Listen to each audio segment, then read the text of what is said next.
Hello students, welcome to AIMS India online classes. This is a chemistry session. Here we are going to discuss about the chapter coal and petroleum.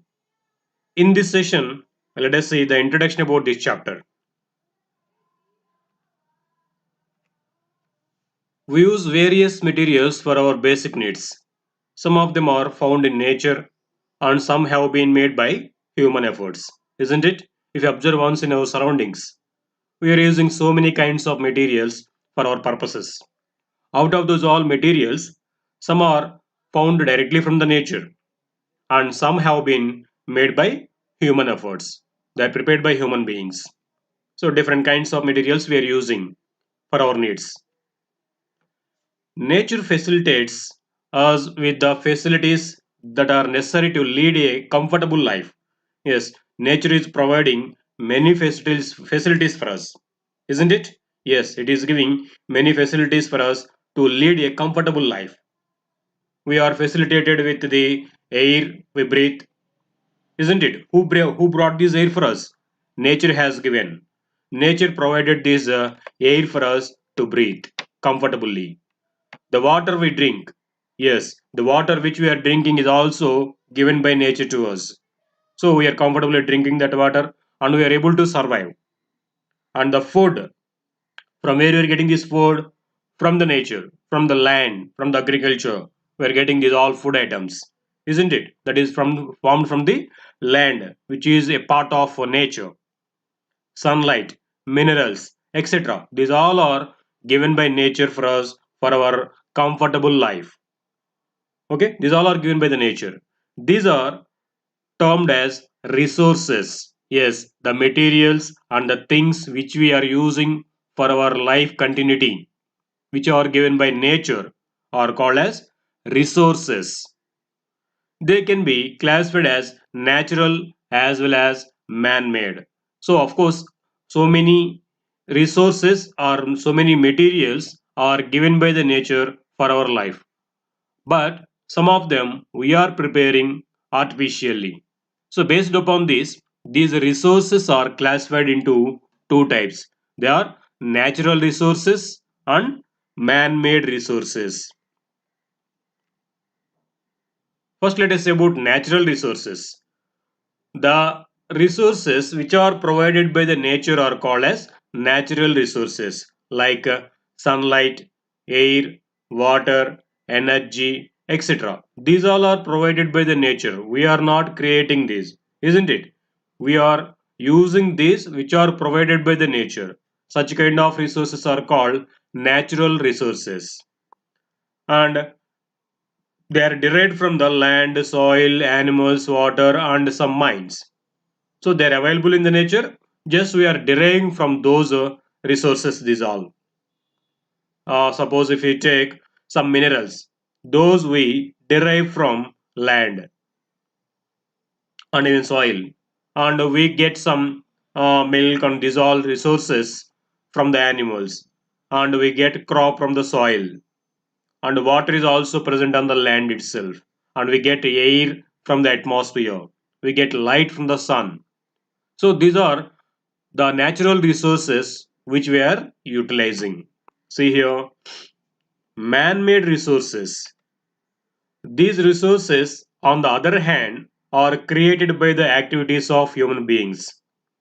The resources facilitated by the nature come into use only when they undergo several processing developed by human advancements on technology. Yes, we are using nowadays some resources which are created by the activities of human beings. They won't be actually existing in the nature, but from the materials existing in the nature, human beings they created, they derived these man-made resources. So those resources which are created by the activities of human beings, of course, they might be derived from the natural resources. Then they are called man-made resources. So human beings they are creating these by their activities from the natural resources, and with their advancement in the technologies they are creating these resources. They are called man-made resources or artificial resources. First, let us see here about natural resources.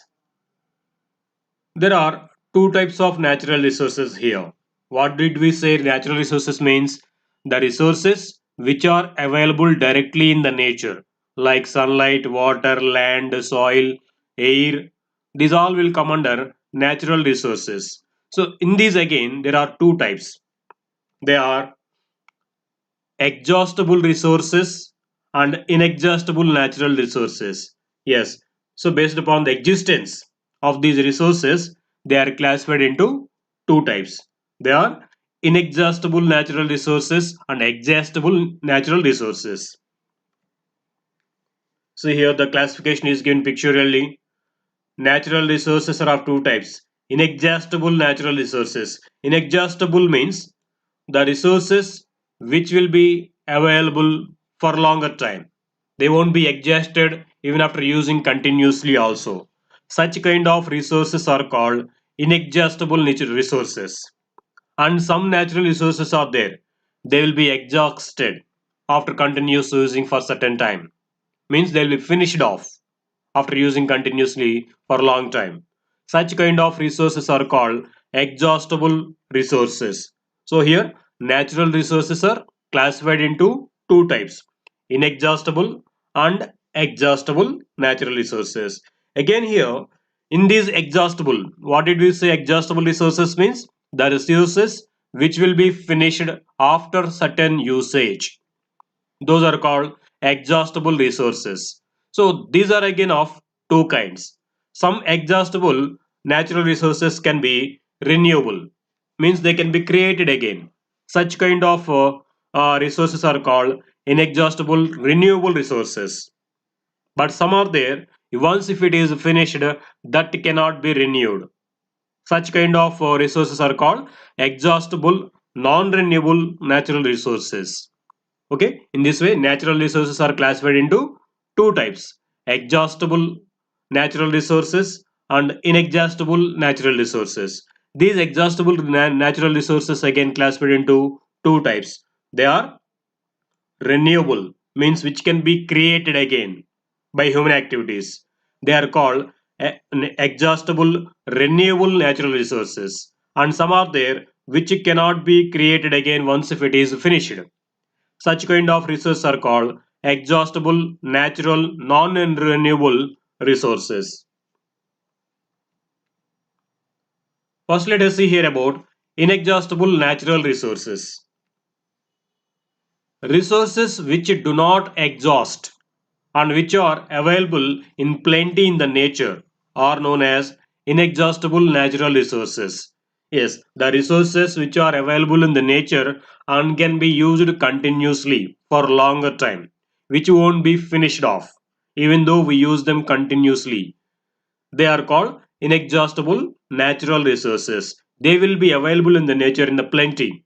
They can be used for longer and longer times. They won't be finished off. Such natural resources are called inexhaustible natural resources. For example, if you see air in the atmosphere, it can be used. It was being used for a long time. From the starting of the earth, it is being used. From the starting of the living beings on the earth, the air is being used by those all. But still it is available. It will be available for the future generations also. Isn't it? Yes. Such kind of resources are called inexhaustible natural resources. In the same way, sunlight also. Sunlight also is being available forever. And even tidal waves, these all will be available for longer times. They won't be exhausted. They won't be finished off. They will be available continuously. Such resources are called inexhaustible natural resources. See here, wind energy. Will be it finished? No, it won't be. It will be there continuously, even though used regularly. And even sunlight, which is used in the form of solar energy. So these all are natural inexhaustible resources. If you see exhaustible natural resources, the resources which get exhausted and are not available in the nature in plenty are known as exhaustible natural resources. Yes, Some natural resources, after using for certain time, they'll be finished off. They won't exist furthermore anymore. That means they won't exist plenty. They are limited. Once if they are utilized, they will be finished off in the nature. Such kind of resources are called exhaustible natural resources. They take longer time to get replenished again. Yes, if once they are finished, to get them back, to be created again by the nature, they take a very longer time. Such kind of resources are called exhaustible natural resources. For example, coal, petroleum, forests, minerals, these all are exhaustible natural resources. If you see coal, where it is available from the mines, under the layers of the soil or earth, they dig out this coal. So once if it is continuously digged out from the mines, what happens after few years, after a certain usage, that will be finished off in the layers of earth. So this is an exhaustible natural resource. In the same way, petroleum also. It is also available from the earth crust. So we are using that petroleum continuously from the long time. So after a certain time, it is going to be finished off. Even the forests also, what we are doing, we are cutting all the trees and we are constructing buildings there. So if it is continued, the forests also will be vanished. Even minerals also in the same way. If we use this all continuously, after a certain time, they are going to be finished off. Such resources we are calling as exhaustible natural resources. See here some are shown. Forests. What happens if you use them continuously by cutting the trees? After a certain time, there won't be any tree in the forest. It will vanish. And again, for the replacement again, it will take years and years of time. Even the wildlife also. If you go on killing those, there will be no animal in the wild. Even the minerals too. We are digging out these minerals from the earth crust and we are utilizing for different purposes this all. If we continue the same, after a few years, these minerals also going to be finished off. This all will come under exhaustible natural resources. Okay. Biodiesel, an alternative fuel source.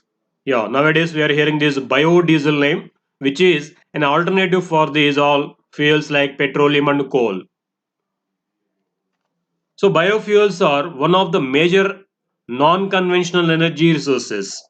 They are non-toxic and renewable.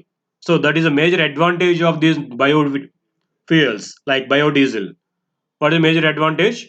They are non-conventional energies resources and they are non-toxic majorly. They won't cause any harm and they can be renewable. So they can be created again. So these are the best alternatives for the natural fuels like petroleum and coal. Nowadays they are doing many researches for bringing it into utilization, these biodiesel and biofuels. So biodiesel is one of the biofuel which is an alternative or additive fuel source to the standard diesel fuel which is used now. It is made from the biological ingredients instead of petroleum or crude oil. The main purpose of here. This biodiesel is not prepared from either petroleum or coal or any crude oil. It is just prepared from biological ingredients from plants and these all. So it can be regenerated again and again as it is not prepared from the exhaustible resources like petroleum and crude oils.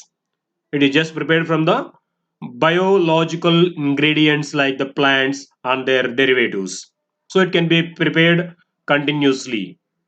So it will be the best alternative for these fuels. Biodiesel is usually made from the plant oils or animal fat through a series of chemical reactions. Yes, these biodiesel or biofuels are prepared from the plant derivatives like plant oils or animal fat. So these plant oils and animal fats are undergone series of chemical reactions and finally they prepare these biofuels like biodiesel. So it is a safe and can be used in diesel engines. So this biodiesel can be used as alternative for the vehicles in which diesel is used as fuel. So this biodiesel can be used in that. In that way, the petroleum usage can be reduced because this petroleum is an exhaustible resource. If you use continuously diesel, after a few years, the petroleum is going to be finished off. But if you use instead of that biodiesel, it can be prepared continuously because it is derived from the plants and animals. Okay, so it is the best alternative for these fuels. Now let us say about fossil fuels. Fossil fuels are the exhaustible resources that are formed from the decomposition of dead organic matter. Yes, these are fossil fuels are exhaustible resources that are formed from the decomposition of dead organism like plants and animals. So when these are buried under the layers of the earth, these fossil fuels are created under the layers by the nature.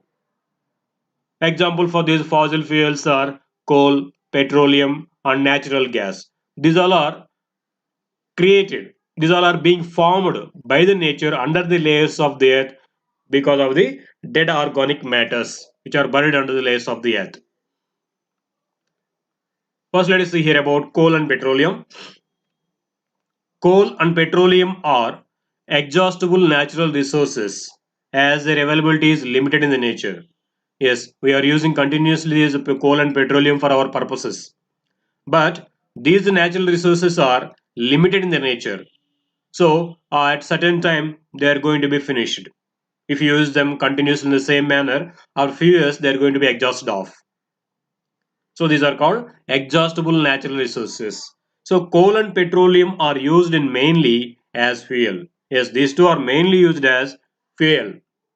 Coal is used as a fuel. Petroleum products are used to run the vehicles and for many other purposes, isn't it? Yes, we see this coal mainly used as fuel, and even this coal is used for the production of electricity in thermal power plants. What they do in thermal power plants, they burn this fuel. From that heat energy produced, they prepare electrical energy. So there we call those thermal power stations. There they use this coal. And even this petroleum, one of the natural exhaustible natural resource, is used to run mostly for running vehicles. So the products of this petroleum like petrol, diesel, kerosene, mostly these are used as fuel for vehicles to run them. Coal and petroleum are known as fossil fuels because they are formed from the remains of living organisms. Yes, these are called fossil fuels because these are prepared by the nature in the lay under the layers of the earth from the remains of dead organic matter like plants and animals when they are buried under the layers of the earth. From those, these coal and petroleum are prepared, being formed in the nature. That is why these are called fossil fuels. Here let us see about coal. Coal is a fossil fuel formed in ecosystems where plant remains were pressured by the matter, by the water and mud from the oxidation and biodegradation, and by which its chemical and physical properties have been changed as a result of geological action over time, thus sequestering atmospheric carbon. So, what is happening? Coal is a fossil fuel formed in ecosystems. So how it is formed? When plants and dead organisms, when they are buried under the layers of the earth, so some biological reactions occur so that this coal is being formed. So coal is a readily combustible block or brownish block rock. It is will be rock. Coal is a rock-like solid which is in black color, and it is readily combustible. When it starts burning, it produces large amount of heat energy, so that it can be utilized as fuel for many purposes. Earlier, it was used for running trains and even for production of electricity, and as a fuel at homes also it was used for cooking purpose. But of course, nowadays it is replaced with petroleum products, but still it is being used as fuel in many purposes. So for coal is a rock-like block colored rock-like solid, which is one of the best fuels as it is a readily combustible substance. It is composed primarily of carbon and hydrogen along with some small quantities of other elements, notably sulfur. So coal is a primary source of carbon actually. It is primarily consists of carbon and along with hydrogen. These are the major elements present in the coal. Majorly it is made up of carbon, quantity of hydrogen also exists. Along with this, small quantities of some other elements also may exist as impurities, majorly sulfur. Coal is extracted from the ground by the coal mining, either underground mining or open pit mining. So coal is extracted from the mining. So this mining is might be underground mining might be there and even open pit mining also, surface mining. So from these two, coal is digged out from the mines. So coal is mined. It is a non-renewable resource. Non-renewable resource means once if it is finished in the mines, it cannot be renewed. We cannot create it again. It cannot be prepared by the manual actions. So it will be finished off if you use continuously for a long time. So that's why you told this coal also as exhaustible non-renewable resource because it will be finished off if you use continuously. So coal is extracted from the mines. Some mines will be underground mining and some will be open pit minings also. So here this is underground mining, they are collecting coal from the mine. So how this coal is formed? Let us see here formation of coal. About 300 million years ago, dense forest in low-lying lands of Earth got buried because of many natural processes. So in the due course, they sank deeper and deeper inside the earth because of high pressure and temperature. They slowly converted into coal. So what is the uh, reason behind the formation of coal? In long back, hundreds and hundreds of years back, the plants and animals which are buried under the layers of the earth. So they undergone high pressure and high temperature inside the layers of the earth. So they created this coal.